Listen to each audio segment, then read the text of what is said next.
नमस्कार दोस्तों, स्वागत है आपका फिर से जेडएक्स न्यूज में। एक बार फिर से देश और दुनिया की हर छोटे से लेकर बड़ी खबर लेकर हम आज हुए हैं। आज की इस वीडियो में आपको बताएंगे जो बड़ी खबरें देश और दुनिया से निकल कर आई हैं। तो आप सभी से गुजारिश है कि चैनल पर नए हैं तो चैनल को सब्सक्राइब करें, और अगर आपको हमारा काम पसंद आ रहा है और हमारे काम को सपोर्ट करना चाहते हैं तो ज्वाइन बटन पर जरूर क्लिक करें। तो दोस्तों, बिना किसी देरी के शुरुआत ही कर लेते हैं आज की सबसे बड़ी खबर के साथ, जो निकल कर आ रही है रूस, चीन, ईरान और अमेरिका के इलेक्शनों से। जी हां दोस्तों, अमेरिका के इलेक्शन नवंबर महीने में होने जा रहे हैं। इसी के चलते जो धड़े हैं, दुनिया के धड़े हैं कि आखिरकार वो अमेरिका के चुनाव में किसको सपोर्ट करेंगे, वो अब बढ़ चुके हैं। रूस और चाइना में भी टकराव की स्थिति देखने को मिली है कि अमेरिका के इलेक्शन में वो किसको चुनेंगे। हालांकि 2016 के इलेक्शन में रशिया ने डोनाल्ड ट्रंप को चुना था, इसका खुलासा बाद में हुआ था। लेकिन आज एक बार फिर से ये अमेरिकी इंटेलिजेंस ने खुलासा किया है। अमेरिकी इंटेलिजेंस के ऑफिशियल्स ने कहा है कि रशिया आज भी डोनाल्ड ट्रंप को चुन रहा है।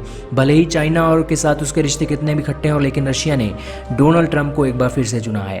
हालांकि इसी के चलते वो अपना एक इंटरनेशनल इन्फ्लुएंसर का इंटरनेट पर कैंपेन भी चला रहा है, और इसी के साथ जो चाइना है और ईरान है, ये दोनों अमेरिका के इलेक्शन में डोनाल्ड ट्रंप को हराने की ओर संकेत दे रहे हैं और इनके खिलाफ एजेंडा चला रहे हैं।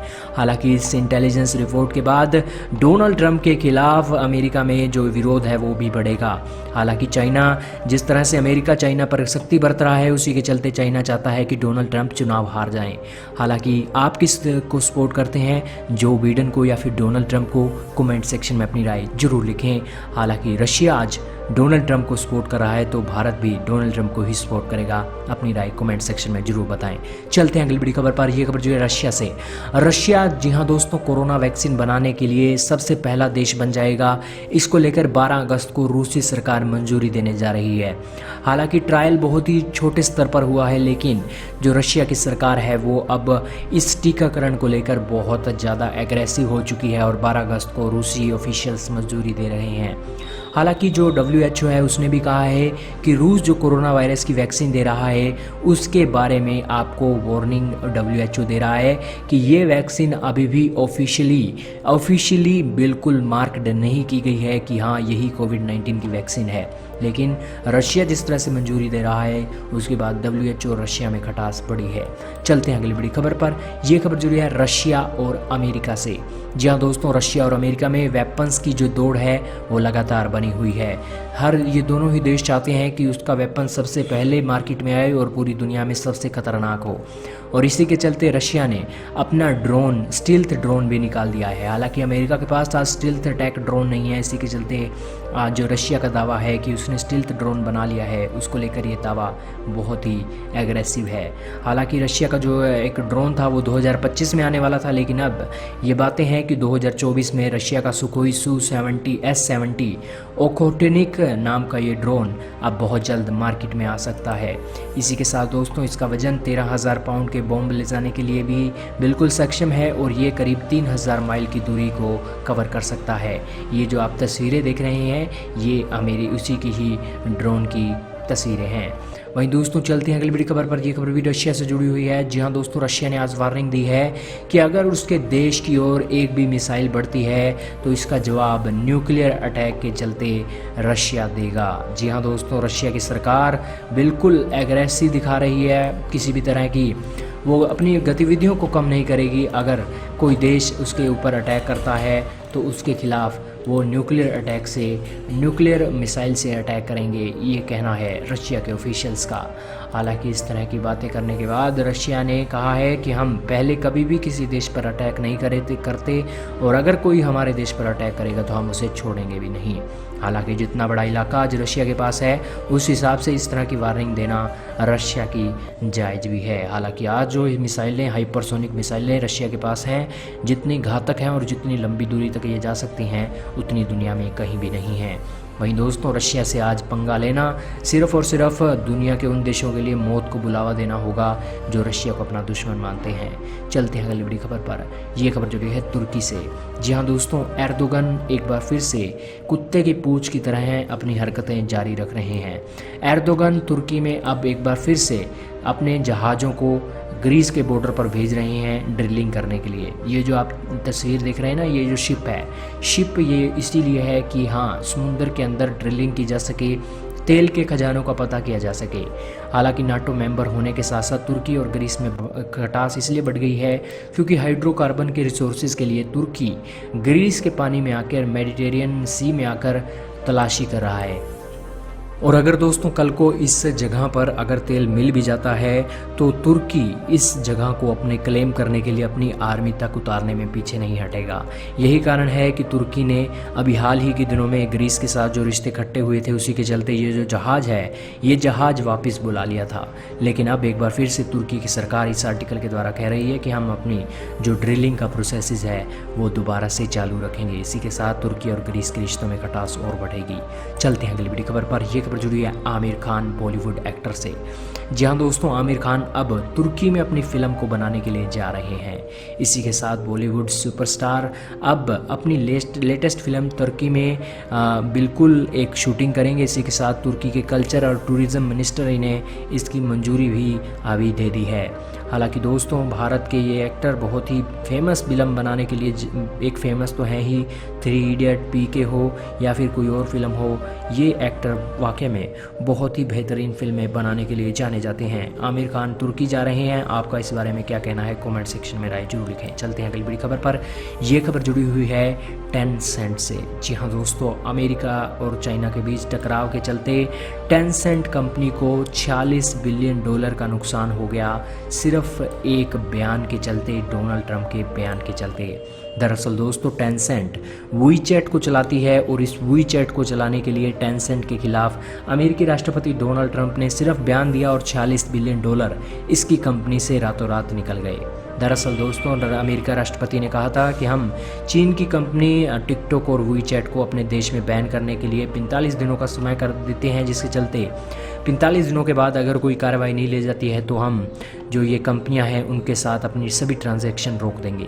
इसी के साथ ये रिश्ते इकट्ठे होने का संकेत है। यही कारण है कि जिन लोगों ने इस चाइनीज़ कंपनी के अंदर इन्वेस्टमेंट कर रखी थी उसे अब अपनी इन्वेस्टमेंट निकालना ही पड़ी। हालांकि $46 बिलियन की जो इन्वेस्टमेंट है वो निकाल दी गई है। इसी के साथ ही जो ये कंपनी की वैल्यू है $686 बिलियन आकी गई है और इसी के साथ $686 बिलियन के साथ जो $46 बिलियन का घाटा हुआ है, चीन को वाकई ये घाटा बहुत चुभ रहा होगा। चलते हैं अगली बड़ी खबर पर। यह खबर जो है चाइना और यूएस के बीच में जो टकराव की स्थिति बनी है हांगकांग को लेकर। जी हाँ दोस्तों, हांगकांग अब एक और गर्म मुद्दा बन चुका है चीन और अमेरिका के बीच।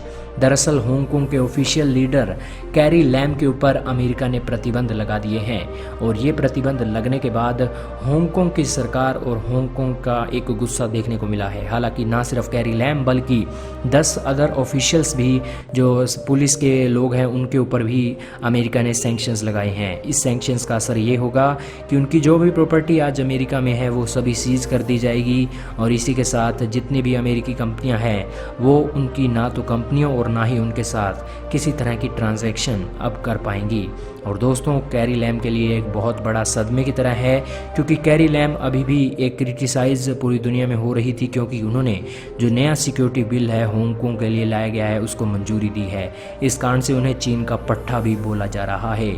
इसी के साथ दोस्तों, कैरी लैम जो कि अब सवालों के घेरे में इसलिए भी हैं क्योंकि जो इलेक्शंस हैं, इलेक्शंस भी इसी कैरी लैम ने 1 साल के लिए स्थगित करवा दिए हैं। यही कारण है कि हांगकांग के चलते, इस गतिविधियों के चलते डेमोक्रेसी की हत्या हांगकांग में हो रही है। यही कारण है अमेरिका विरोध दर्ज करवा रहा है। चलते हैं अगली बड़ी खबर पर। यह खबर जो है पाकिस्तान से।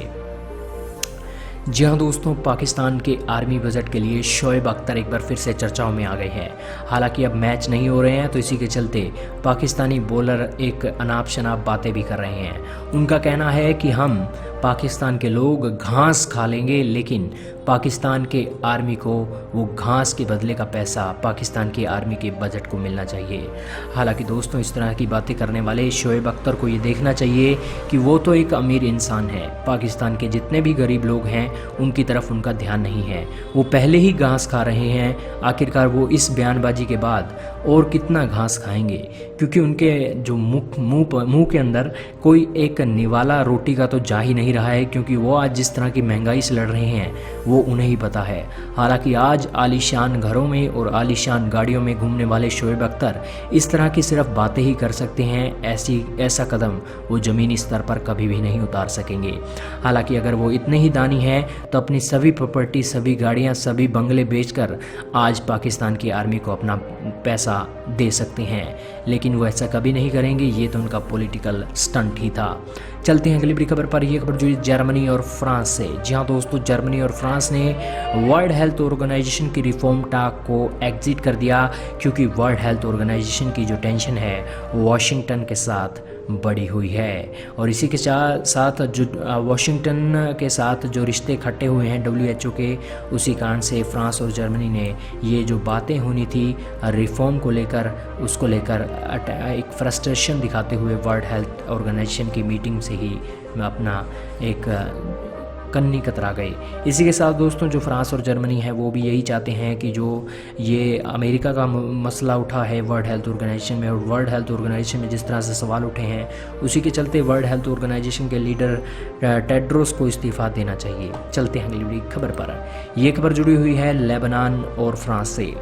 जी हाँ दोस्तों, ये जो आप व्यक्ति देख रहे हैं ना, ये लेबनान के प्रेसिडेंट हैं और इसी के साथ ये फ्रांस के प्रेसिडेंट हैं। और फ्रांस के प्रेसिडेंट का भी अभी दौरा हुआ था बेरूत ब्लास्ट के बाद लेबनान में। और दोस्तों जो लेबनान में बेरूत ब्लास्ट हुआ था, लेबनान पूरे का पूरा इलाका 1920 के दशक में फ्रांस के अंडर ही था।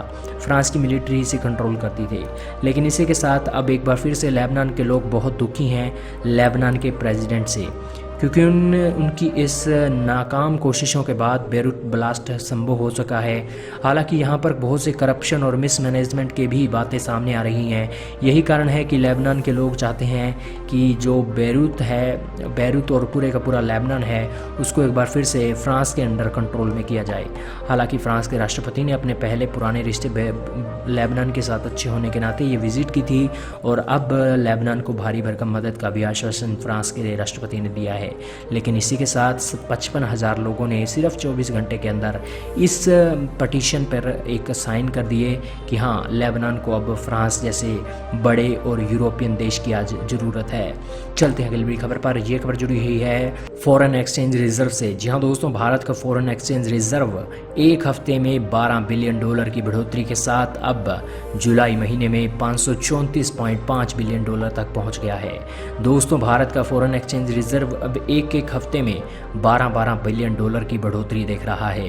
दोस्तों, ये बहुत ही अच्छी खबर है भारत की इकोनॉमी के लिए, क्योंकि अब भारत एक इंटरनेशनल स्तर पर जो खरीदारी है उसको खरीदारी को करने के लिए अब अपना फॉरेन एक्सचेंज रिजर्व बढ़ता हुआ देख रहा है। इसी के साथ ही जो भारत का गोल्ड रिजर्व है वो भी इस एक हफ्ते में बढ़ा है, और करीब $1.5 बिलियन की बढ़ोतरी के साथ भारत का गोल्ड रिजर्व $37.625 बिलियन की बढ़ोतरी इसमें देखी गई है। लेकिन भारत का फॉरेन एक्सचेंज रिजर्व बढ़ना एक बहुत ही खुशी की खबर भारत सरकार के लिए है। चलते हैं अगली बड़ी खबर पर। यह खबर जुड़ी है इंडिया ऑनलाइन शॉपिंग फेस्टिवल से। जी हाँ दोस्तों, आप जैसा कि जान ही रहे हैं कि अमेज़ॉन और फ्लिपकार्ट में अभी ऑनलाइन शॉपिंग फेस्टिवल के चलते अभी जो एक स्कीम चली थी कि जो बड़े बड़े स्मार्टफोन कंपनियां हैं, चाइनीज़ कंपनियां हैं, उन कंपनियों को लेकर यहाँ पर इन साइट्स पर बड़े बड़े ऑफ़र भी दिए गए थे। ये सस्ते स्मार्टफोन बिक रहे थे भारत की मार्केट में। हालांकि भारत जो बॉयकॉट चाइना कर रहा है, उसी के चलते अमेज़ॉन और फ्लिपकार्ट में जो चाइनीज़ कंपनियाँ हैं उनके मोबाइल फ़ोन सबसे ज़्यादा बिक रहे हैं, और यही बात ये आर्टिकल दिखा रहा है। ये दोस्तों ये हैं उनकी जो ऑनलाइन सेल्स 6 अगस्त को ऑफ़र वाली चली थी, उसके अनुसार जिस बड़ी बड़ी कंपनियों ने आज एक अपना जो ग्राउंड है वो सिक्योर किया है वो ये हैं।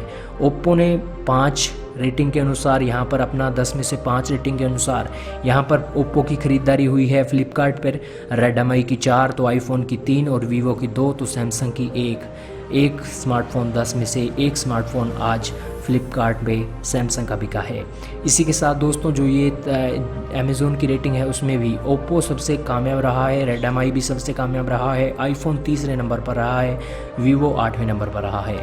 हालांकि दोस्तों भारत सरकार कितना भी जोर लगा ले, लेकिन उसका असर अब दिखने जरूर लगा है स्मार्टफोन मार्केट पे। लोग अब सैमसंग के स्मार्टफोन ज़्यादा खरीद रहे हैं।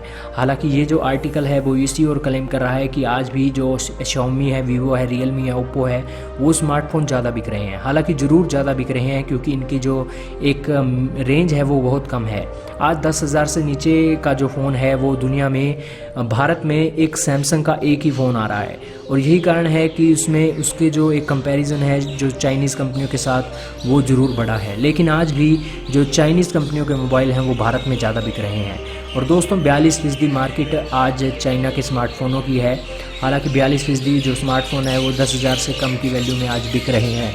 इसी के साथ दोस्तों जो अब खबरें निकल कर आई हैं कि हाँ, जो अब चाइनीज़ स्मार्टफोन को एक टक्कर देने के लिए सैमसंग अब आगे जरूर बढ़ा है और उसकी जो मार्केट है वो धीरे धीरे कंप्रेस और बढ़ रही है। चलते हैं अगली बड़ी खबर पर। यह खबर जो है भारत और चाइना के साथ, यूरोपियन थिंक टैंक ने आज बहुत बड़ा बयान दिया है। यूरोपियन थिंक टैंक ने कहा है कि भारत आज इतना सक्षम है कि चीन की हर नाकाम कोशिशों को वो अकेला ही निपट सकता है और उसका जवाब दे सकता है। ये आर्टिकल उसी और संदेश दे रहा है। वहीं दोस्तों विराम देते हैं आज की इन सबसे बड़ी खबरों को। उम्मीद है आपको आज एक बेहतरीन जानकारी मिल गई होगी। वीडियो आपको कैसी लगी लाइक और कमेंट करके जरूर बताइएगा। इस वीडियो में सिर्फ इतना ही था। वहीं दोस्तों अगर आपको हमारा काम पसंद आ रहा है तो चैनल को लाइक, सब्सक्राइब और ज्वाइन बटन पर जरूर क्लिक करें।